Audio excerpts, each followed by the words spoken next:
our bodies are given to us for a purpose, and it's part of our connection to the divine. So like we are created to experience joy and good things and pleasure and without shame.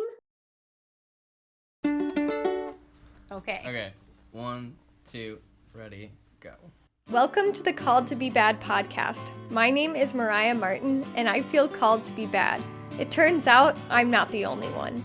Join us as we dig into all things bad, scandalous, deviant, you know, the stuff that makes good church folks squirm in the sanctuary. Why? Well, because sometimes the scandalous is spiritual, deviant is divine, and bad is beautiful. Say yes to the call, and let's see what holy trouble we get into today. Hello, Rebekah. Hello. Welcome to the podcast. Thank you for having me. It's so good to be here with you today. Yes. I'm excited. I'm very excited about our conversation, especially. So this is Rebekah Nolt, whose pronouns are they, them. And Rebekah is a caregiver, an artist, a Presbyterian with Mennonite roots, a questioner, space holder, and tirelessly hope-filled, which that sentence gives me hope. I'll just say that. I love that. Rebekah earned their BA in photography and liberal arts in 2011 from Eastern Mennonite University, is a licensed nursing assistant, and earned their Master's of Divinity from Eastern Mennonite Seminary in 2019. They were officially ordained as Minister of the Word and Sacrament in the PC USA denomination in January of this year. In their free time, Rebekah enjoys gardening, biking, and reading. I love all those things. They are currently training for a double century ride, and their current for fun read is Assembling the Dinosaur, Fossil Hunters, Tycoons, and the Making of a Spectacle by Lucas Ripel. Is that how you say the last name? Ripel? I think. I'm not exactly sure. But I'm curious what you are drinking today and what your mug is. My mug is, my friend got me, it has little campers on it. So when I was in seminary, I actually lived in a camper off the grid for 4 years. Nice. Just to commemorate that time of living in a camper. And I am just drinking coffee with a splash of milk in it. Splash of milk, very nice. Well, since we're talking about dating, that's what we're talking about, everybody, is dating as me. I decided, I call this my suggestive bunny mug. And so it's like a little rabbit. It has a green shirt, and there's lettering on the shirt that says wanna, and the bunny's like winking. And then on the back, it's the back of the bunny, and there's a question mark on the shirt. I don't know, it's weird, but I like bunnies. I like mugs. I especially like bunnies on mugs. So call it my suggestive bunny mug. But yeah, and I'm also just drinking my good old coffee. I got new beans from the co-op today, so it's like new coffee, which is exciting. The little things. So yes, today we will be talking about dating as a pastor, and in particular, dating as a young queer pastor. Hello, beloved baddies. A quick break to tell you that this episode is sponsored by the Center for Art, Humor, and Soul, a nonprofit that supports and amplifies the voices of edgewalkers through art that catalyzes change, laughter that brings us together, and soul awakening to the creative spark within us.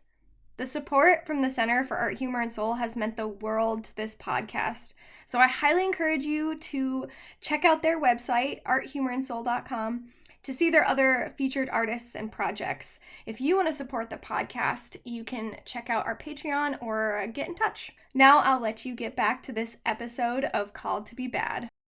And so as usual on the podcast, let's define our terms. So I guess I'll ask Rebekah, what does dating mean to you? Yeah, so I think, it is complex, and it means different things to different people, and we all approach it differently. So for me, when I say the word dating, as a 32-year-old, person, I mean my primary way of primarily seeking to cultivate romantic relationships. Okay, your primary way of seeking romantic, is that what you said? Romantic. Yeah, romantic, and I think that that's important, and I mean, yeah. Or primarily romantic relationships, because I'm open to a lot of things, and particularly in the queer community, a lot of times you that line between romantic and friendships, shifts over time. Sure. Yeah, definitely. Well, I think that's an excellent definition. I'm impressed. I like it. So you're dating and you are also a pastor. Yeah, how has that been for you? How does ministry affect your dating life? And then vice versa, like how does dating affect your ministry? Oh, yeah. So I think ministry affects my dating life more than dating affects my ministry life more so, because there's always this like, when you meet someone, like the first question you ask, and I hate this question, is what do you do? Yes. And you're like, all right, like you're asking how I make money in this world, how I support myself. And then, it opens it up like I'm a pastor. And one of the things that I'm really sensitive to, I mean, because of my own life and a lot of the queer community, is just how like harmful the church has been to so many LGBTQ plus people, and the trauma that so many people carry. That like, for me, the first thing that like I always feel like I have to say is like, I'm a pastor and I work for this institution, but I recognize, the harm and trauma, and like I'm really sensitive to that. Yeah. So do you have, I hear your dogs in your background. I do have a dog. One or what? What? Oh, sorry. I was just asking if you have one dog or multiple dogs in the background. Just the one dog barking, but when she gets going, I think they're doing something on the street with the trees. Okay. But anyways, back to dating. I'm wondering if you approach dating, love, relationships through any sort of like theological lens, and what that looks like for you. Yeah. So, I mean, I think theologically as a Christian, Jesus sums up the law is love God, love neighbor as yourself. Like this is it. This is what matters. So, I carry, that's like the primary center of my ethics in dating is like loving God and, understanding what that means to me, and loving neighbor as myself. And some of that work has to start with loving myself and being like, this is who I am. This is who God made me. These are the parts of me that are, not going to change over time, and getting comfortable with that. And then moving into, loving other people. And even if like, I would think I've come to this conversation with what I call like marriage privilege or relationship privilege, but it's not like I forget what it was like when I was single. But I will acknowledge as I talk about dating, I am in a committed relationship. I'm not dating anymore. But I would say if I were still dating, I would appreciate like if someone wouldn't be at the place where they were like, yes, I wholeheartedly love myself and always believe that I am a beloved child of God. If they were honest about that and said like, here is where I struggle, that would make a difference to me. And so like, I talk about growing edges a lot when I'm dating. I'm like, these are my growing edges, like the things that I'm working on. And, it's a lifelong process. Like no one has, that is a lie of our culture, that like sometimes you'll eventually arrive at like the ultimate state of being and won't have any more work to do. That is a lie. Like till the day that we die, we are constantly have stuff to learn about ourselves and opportunities to grow and, lean into different ways of understanding in our world. And that's beautiful. And I love it. And, I just wish everyone was as energized by the fact that like there's always going to be more work to do in ourselves. But yeah, I think if you're honest about that, being like, these are, because we all have insecurities, and saying these are the things that I'm insecure about. These are the ways that like a partner could help me in those insecurities. Like for me, conflict is growing up AFAB, assigned female at birth in the Mennonite church. Like conflict is like not like you don't fight, you don't take up space, you just do what people tell is expected of you. You don't ask questions. And I'm also an Enneagram 9, which means like I don't like conflict. So like if I get into an argument with someone or something, is abrasive or a disagreement, like I'm insecure about that because I have a whole lifetime of not doing conflict, just accepting things that, you know, aren't good and moving on. And so, you know, I'm always saying like conflict is a growing edge for me, and like how I respond, like, yes, I'm better at it. And, you know, I can name the things that are upsetting, but it always feels good in like a dating situation, if there's a conflict, to check back in and be like, okay, like we're not going to end the conversation here and never talk about it again, because I need more processing time. I need, you know, more affirmation that this isn't like the end of, you know, our connection. Yeah. I mean, it might very well be, but like I like to have that continual conversation rather than just, some people are just like, oh, fighting, you know, conflict is fine. It's more inherent in their personalities.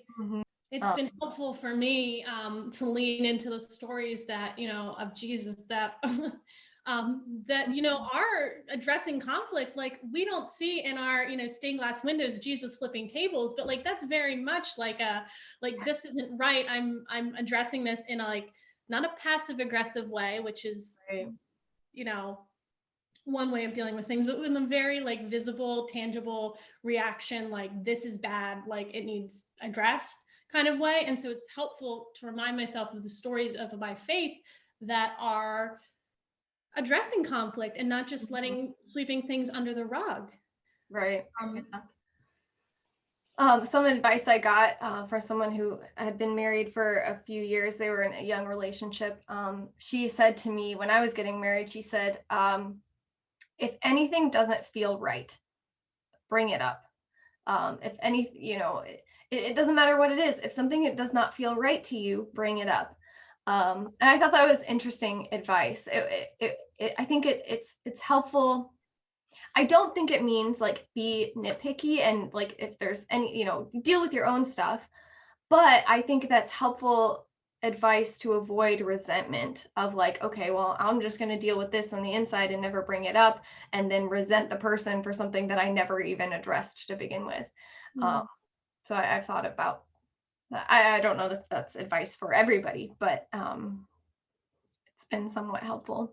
But I think that is really great advice, because growing up, you know, AFAB, in the church, you are taught not to trust your own body. Like you trust whatever the pastor says, whatever the youth pastor says, and you're not really given like authority, or, you know, you're not like agency over yourself isn't really encouraged, because, you know, you just are this blank slate until you get married, and then your husband makes all the choices. And so like it's hard to be like, oh, something's not feeling right in me, but it's okay to listen to that. And like that can be anything. And I think that is great advice, that like that it helps with consent. Like we listen to our bodies, and there's not like a set list of rules to follow, but you listen to what your body is telling you about a situation, about a person, and be like, is this feeling good to me? And if not, it's okay. And if you can't articulate why, I think that listen to your bodies.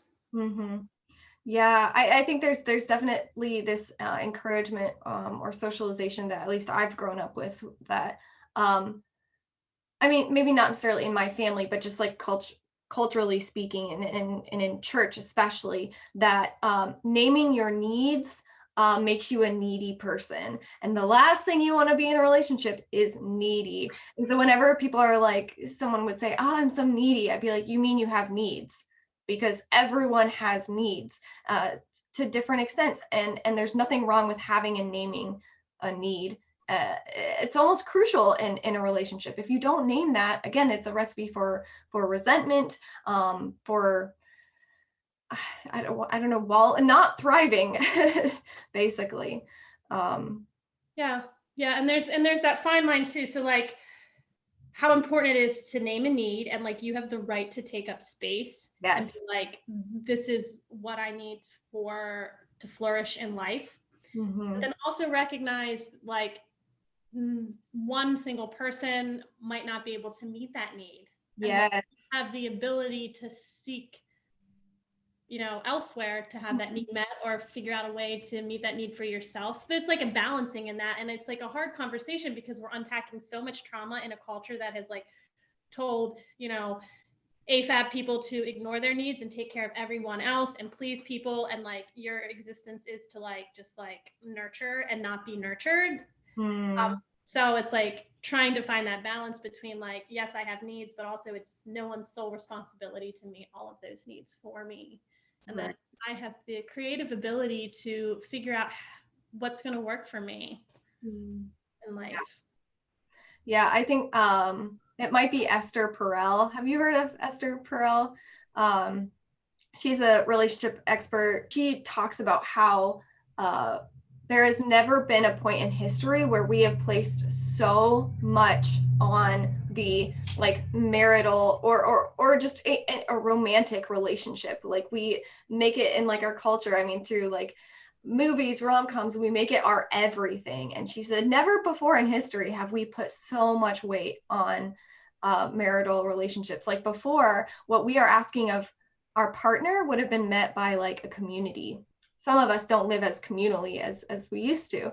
And so we expect so much out of one person, and that's a lot of pressure. Like naming a need doesn't necessarily have to come with an expectation of like the other person has to meet that need, unless that is something that they are capable of and you're asking specifically. Do you have any other like myths about dating that you have debunked and it has improved your dating or romantic relationship? I don't know if this is a myth, but one thing that has been extremely helpful for me is like taking people at their word. Like just blanket until they prove otherwise. So like when you're setting up like time to hang out or whatever, if someone says like, I want to hang out, I can hang out, you know, this evening, rather than being like, are you sure you have time?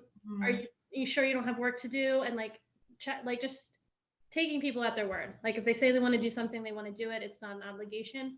And part of that too has helped me be more clear about like what I want to do, and only saying yes to the things that I want to say yes to, and saying no to the things that I don't have the capacity for at the time. And like that has made dating so much better, rather than getting in that weird like gray area of like, I don't want to hurt someone's feelings because they're really nice, but I don't really have time to, you know, go on all these dates right now. Just being like clear about what I need. And then if someone says they have the capacity for something, you know, trusting that they are able to make those decisions for themselves. Yeah. Trusting that the other person will name and set a boundary if they need to. Yeah, I like that. My algorithm on TikTok thinks that I'm dating someone because I send my sister all these like dating TikToks. And one of the TikToks was talking about how like for so long they had viewed dating as like figuring out a way to make the other person like you. And this person was like, I'm done doing this. I am now figuring out if I like the other person. And like somehow that seems like a simple shift, but somehow like that like changed something for them. And then they were able to more honestly kind of approach a relationship versus like, okay, how can I make myself into a person that they would like, versus like being yourself and saying like, okay, do I want to be in a relationship with this person? Do I want to actually pursue this? I mean, if I think back to my dating, I feel like the majority of it was like, okay, how can I make sure that this person likes me, rather than like, do I like this person? Oh, yes. yes. Very familiar with that. And I mean, some of it is like just learning, you know, dating is this social thing that's, you know, the rules are sometimes vague. And so just like kind of learning and getting comfortable with yourself and your own expectations of like what dating is. One thing, you know, like growing up, like I was taught that dating always like had this progression of like this thing and then this thing, and then it goes to marriage eventually, and like should be forever. And any relationship that's not a forever relationship is a failure. And like switching that narrative has been so great, because like some of my like most enduring friendships came out of like failed dates with people that like didn't work out, but able to recognize the value of a connection outside of like the end all and be all of romantic relationships, which it's not. Like it's one gift that God has given us, and other relationships are just as valuable and nurturing in our lives. And so like telling myself that a date that doesn't work out isn't a failure. Like you can learn something from someone you only meet one time. You know, it can still be a good, life-giving, affirming interaction without all this weight of like, oh, I have to make this work forever. Yeah. So when you approach like a relationship, do you like set up your expectations for like what you want out of the relationship right off the get-go? I mean, we were talking before we recorded about how some people like have it in their bio, kind of like what their expectations for a relationship are. Like, how do you negotiate expectations if that's not too personal of a question? Yeah, I mean, I think so. One of the things I was, thinking about talking about this dating episode with you, like, how do I approach dating? What are the values and the ethics I carry help inform like what I'm looking for? So like coming out of like purity culture, if people know a little bit about that, it's like this very like rigid like way of approaching, heteronormative relationships with these list of rules. And so like I think at least as I've gotten older, when I was younger, I was given this set of rules of like what you do and what you don't do when you date. Like, and it's like you either follow them or you don't. You're either right or wrong. There's only one way to go about this. I think predominantly as a culture, a lot of it is like this trajectory of like dating, being in a relationship, engagement, marriage, living together. However you want to break that down. And so one of the things that has been helpful is the work of Dr. Wendy Vanderwall Gritter. She did this, led this group called Generous Space Ministries. It was like a Canadian organization, but talking about that is like, when we think about ethics, there's this thing called bounded set ethics, which is like this idea of like in and out, us versus them, right and wrong, and a very rule-oriented way of approaching things. And then versus a center set ethics, which is value-based, like saying these are the values that I carry, and I recognize that there are other approaches to things.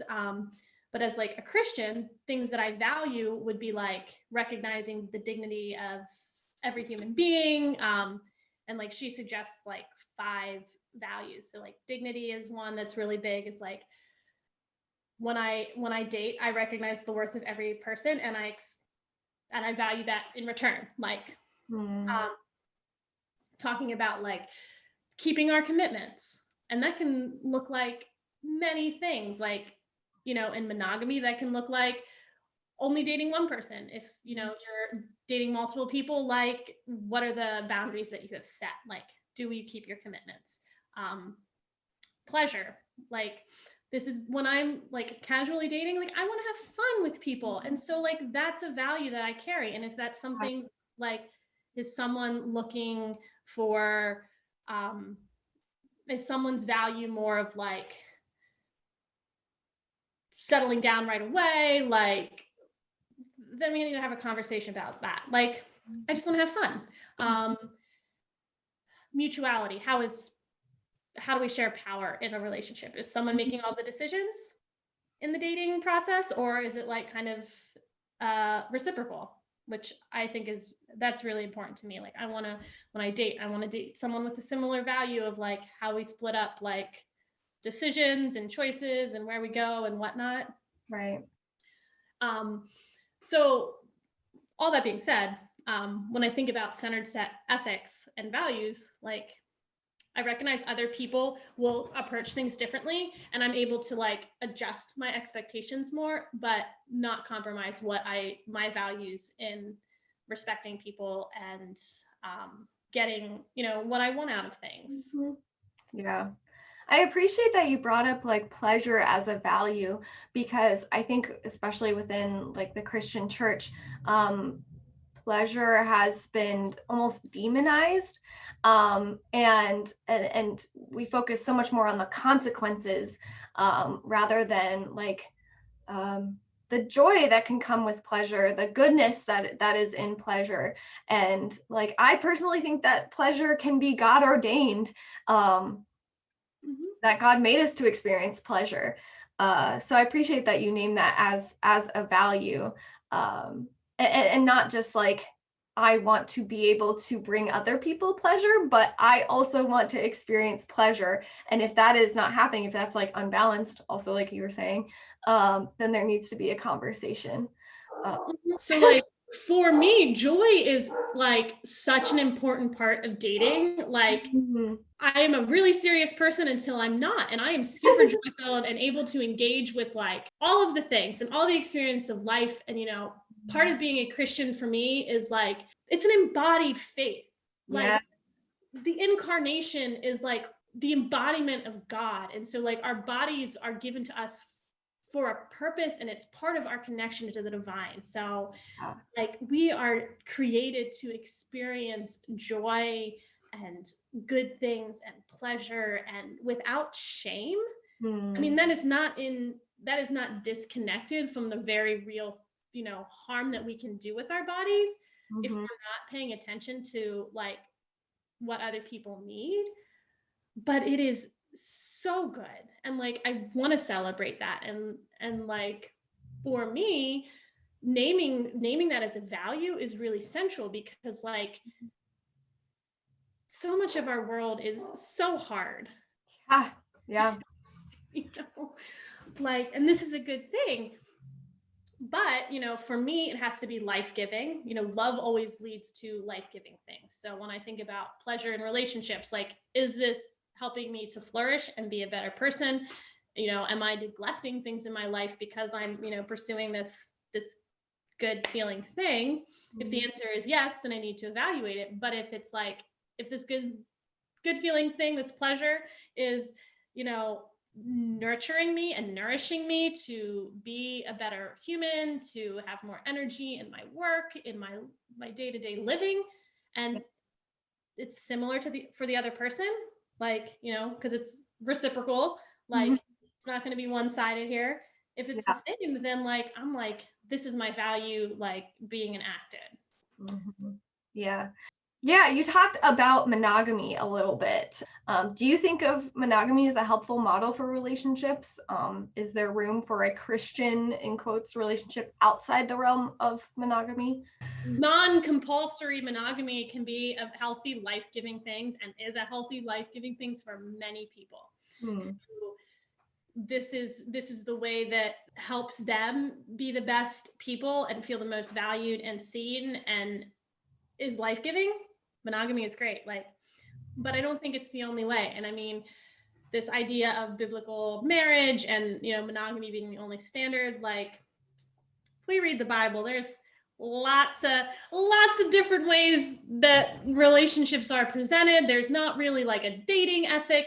Biblical marriage, I'm not even gonna get into what like dissect biblical marriage, because the way that we understand it in Western American culture it's not biblical marriage. Like this idea of like romantic coupling is thing. And so like you ask, if can there be a Christian ethic or like a Bible-based approach to polyamory? I think polyamory can be approached from a Christian value ethic. Can I make a case from it from reading the Bible? I'm not really interested in that, because I think you can make the Bible say whatever you want to say it, and that is a problematic way that we use this scripture to justify whatever. But as I said, like the lens that I approach dating is love God, love neighbor as self. Can I carry those values into a poly relationship? I think absolutely. Like I know Christians who are in loving poly relationships that are like, okay, like I don't know how necessarily to make that work in my life, but what can I learn from you? Like, how is God showing up in your life that you can show to people? And like that is the gift of shifting from like what I said, like the bound set of ethics that are just like rules, there's only one way to do things, to like a center set. Like these are the values that I pursue in my connection with people, and that can take many forms. So I think that poly is also a great way for people to really embrace beyond this romantic one partner is the only way of being things, because poly does not mean, I think we get stuck in our culture that poly means anything goes, and it's just like you have sex with whoever you meet, and poly is a way of, I mean, literally means many loves, and love, we know, can be many things. Like, I love my friends so deeply, and sometimes like it feels like that is like the most intimate connection that I have, because we understand each other emotionally. And yes, we're not in a romantic coupling, but poly makes room for the importance of all of these relationships in life. Yeah. And I think that we can learn a lot from like poly models of relationships, meaning like, let's examine feelings of jealousy or ownership over our partner. And that's not necessarily like, we don't own our person, and they are their own person. I keep thinking of Esther Perel, but she just writes really great books about relationships. But she talks about like the way to stay with someone for a long time is to recognize that they're always changing, and that you don't know everything about them, and that they are always growing. And so you're always going to wake up to like a different version of that person, and then that can be really beautiful. And like this relationship model that's more tied to freedom and autonomy, and choice, rather than, you are my person, you are bound to me by this marital covenant, and not to like put down commitment. I think that commitment is an amazing thing and helpful, but if it's commitment at the expense of thriving, I don't want that. So yeah, I think there's a lot that we can learn from. Well, commitment also, I mean, commitment means a lot of things, and it can take many forms. And commitment doesn't necessarily mean one person forever. Commitment can be, these are my partners, and my commitment is like, these are the things that we've decided is life-giving between all of us, and I'm gonna honor those commitments. And so for me, as I've shifted, like every time I start dating, I talk about poly, and like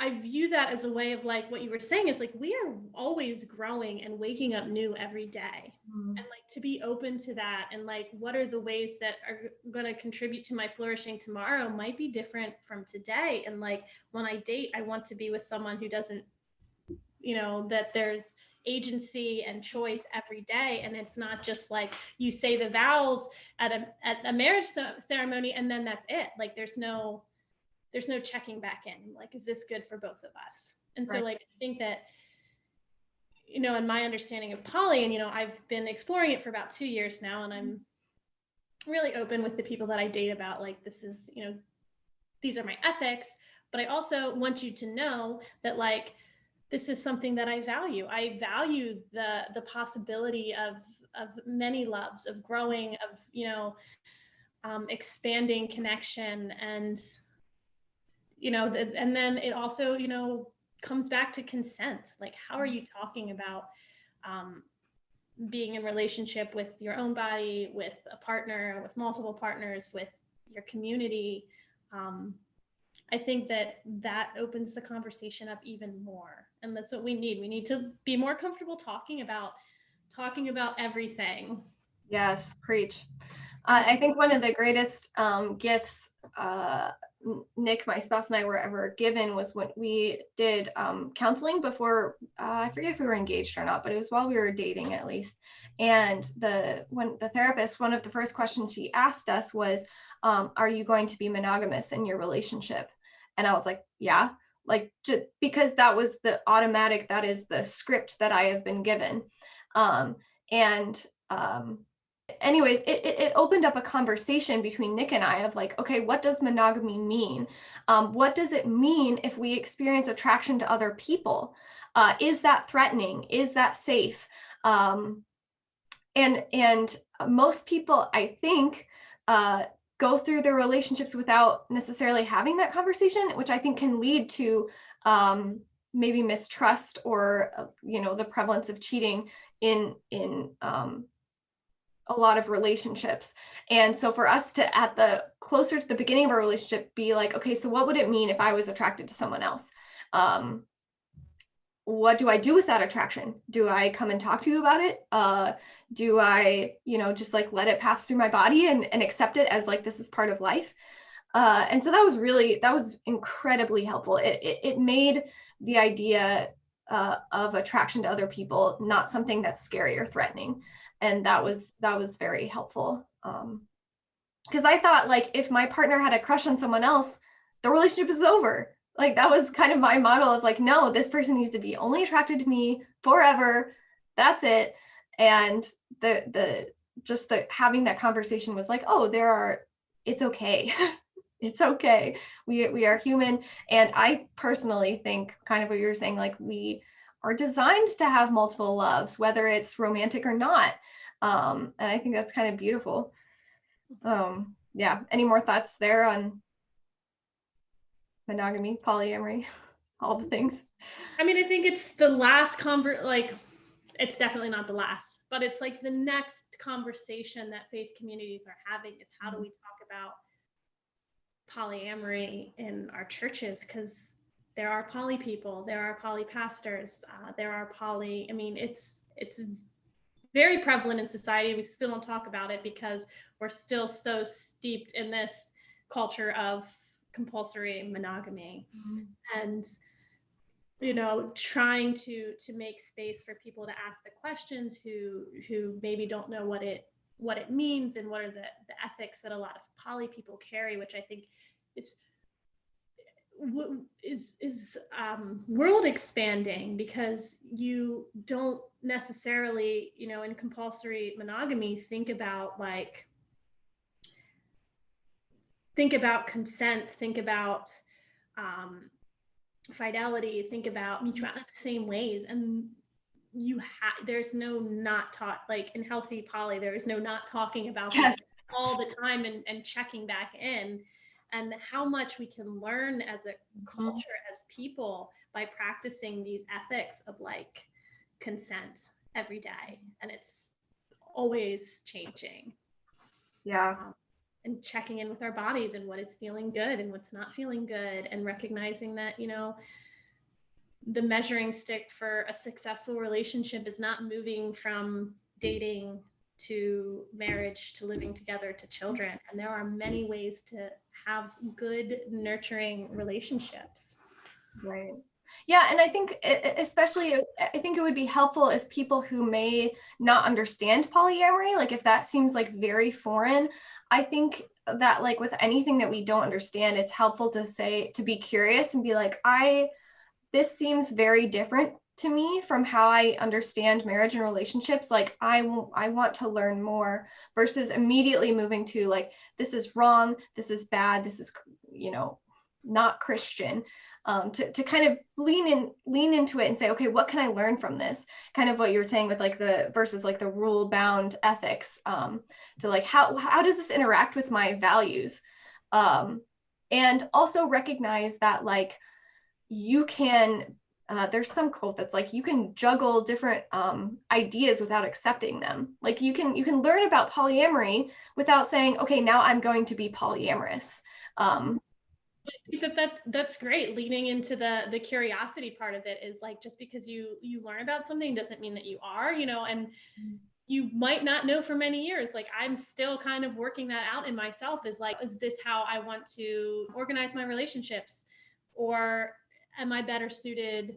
Is a monogamous relationship more life-giving for me? And the answer is not right or wrong. It's, individual to a person, and it takes time. So what would you say if someone told you that you were a bad pastor? I ask most people that come on the show this question, not about dating, but just in whatever their topic is. What would you say if someone told you that you were a bad pastor because of your dating life, your view of relationships, that kind of thing? Well, the good thing is that, I am not a pastor for everyone. And there are lots of pastors who have lots of different gifts for myself. And I would say, if you're looking for something, maybe I can recommend a different pastor, but, like I don't take that personally at all, because I have very specific gifts that God has given me. And I know them and I know my limitations. And if you think that I'm a bad pastor, great news. There's lots of pastors you can choose from. I try not to get weighed down by that, particularly because this is a value thing. And like, I'm not going to change my values as a pastor, you know, my ethics as a human being to make people comfortable.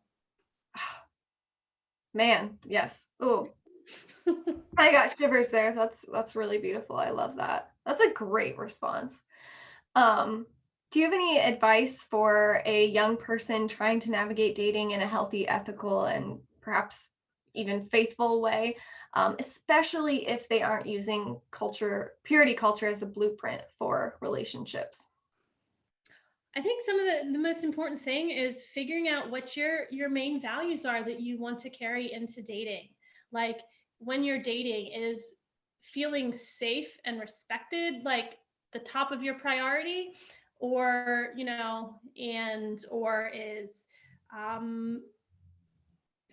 making sure the other person knows or feeling valued, is showing up at the right time of the date something you value, like figuring out what your values are, like, and being clear. Like it's so hard to practice that because you're all a bundle of nerves when you go on a date, but just being like, this is my expectations. Like I'm not looking to settle down. I want to have fun. I want to, you know, I'm dating. If you're dating multiple people, that's great. Just be like, I'm seeing multiple people. And that takes some of the pressure off down the road of being like, oh, I didn't say this in the first date. Like, and now it feels like I'm hiding things. Cause I think the more that we can not like air our dirty laundry, but the more that we can be honest about our practices in dating, the easier it becomes and the more comfortable and authentic and fun.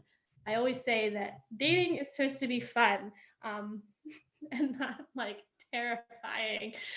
But like I try to like frame it in a way that like this is supposed to be fun, about meeting new people. What can I learn from this if it's not going well? But being clear about your ethics. Like I wasn't handed a model of ethics. I was handled of like, don't have sex outside of marriage, like don't do this, which is not helpful in the actual dating world because that's just not how most of society works, especially if you're on dating apps. It's also a very narrow, what is handed to us is a very narrow definition of what sex is. It's not necessarily helpful. Yeah. So like, I mean, sexual, like our sexuality, sexual ethics is not just necessarily the act of sex. It's about our way of like we're designed to connect with people. So it can be about a lot of different ways that we are in relationship with one another and seeking to like end our separateness and our aloneness is like being in relationship with people. So like, you know, asexual people, or, you know, there's many ways to be in relationships. So when we think about sex, I mean, it can be a wide spectrum of things. So that would be my advice, is maybe sit down with a paper and say, these are the things that I really value, and think about the things in your life that, you know, I call them deal breakers. Like what are the things in your life that you won't compromise with for another human being?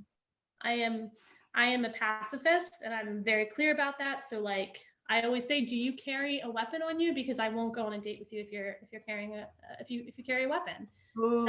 That hasn't been like something I've ever encountered with the people that I've dated, but like that's something I'm clear about. Like I won't compromise that. Yeah. I also say always make a list of things that you love about yourself.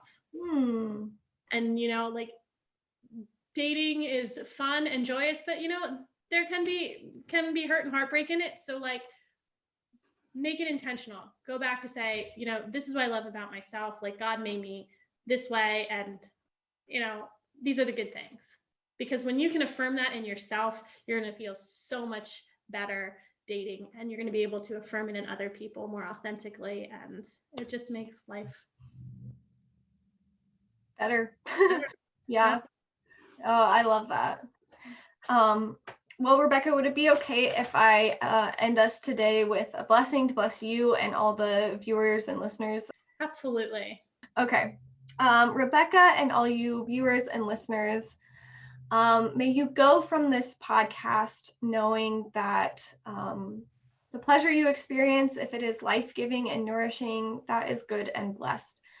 May you go knowing that you are a beloved child of God, and that it is okay if you are trying to experience connection with others. It's okay to name your needs. It's okay to have needs. And it's okay to recognize that someone else might not be able to meet all your needs. May you go with reassurance and love and joy. Amen. Amen. Rebekah, thank you so much for being on the show. This was a very fun conversation. And yeah, I'm excited for everyone to hear your perspectives on everything. Yeah, thanks for having me, and I hope it blesses someone as they are out in the dating world post-pandemic and figuring things out. Yeah, for sure. That's all for this episode of Called to Be Bad. Keep being your bad, beautiful selves, and I will see you next time.